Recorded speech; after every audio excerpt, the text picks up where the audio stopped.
இப்போ ரீசெண்ட் டைம்ல நான் சோஷியல் மீடியால ஒன்று இன்ட்ரெஸ்டிங்கா பார்த்தேன் மேம், சாக்லேட் செஸ்ட் அப்படி.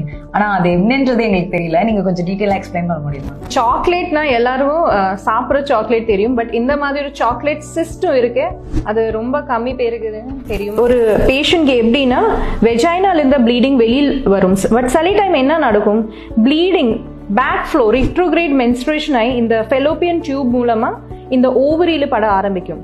ஸோ அந்த பிளட் வெளியில் போகாம பேக் ஃப்ளோ நடந்துட்டு அந்த ஓவரியில விழ காரணம் இந்த சாக்லேட் சிஸ்ட் ஃபார்ம் ஆகுது. பிகாஸ் பிளட் எங்கெங்க விழும் அது ஒரு இரிட்டன்ட் சப்ஸ்டன்ஸ், அது ஒட்டி பிடிக்கிறது, அடிஷன்ஸ் ஃபார்ம் ஆக ஆரம்பிக்கும். ஸோ இந்த சாக்லேட் சிஸ்ட் இருந்த பேஷண்ட்க்கு என்ன சிம்டம்ஸ் இருக்கும்னா, ஜென்ரலி ரொம்ப பீரியட்ஸ் டைம்ல பெயின் இருக்கும் அந்த பேஷண்ட்க்கு. அடுத்தது பேபி ஆகிறதுக்கு ப்ராப்ளம் இருக்கலாம்.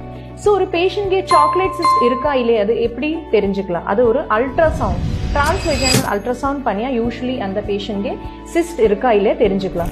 இந்த சாக்லேட் சிஸ்ட் எப்படி இருக்கும்னா, யூஸ்வலி ஒரு low level internal echoes whitish colour cyst இருக்கும். வேறஸ் நார்மல் சிஸ்ட், சாதாரண சிஸ்ட் சொல்றது அது பிளாக் கலர் சிஸ்ட் இருக்கும். ஸோ யூஸ்வலி இந்த ஒயிட்டிஷ் சிஸ்ட் இருந்தால் ப்ராப்ளம் இருக்கலாம்.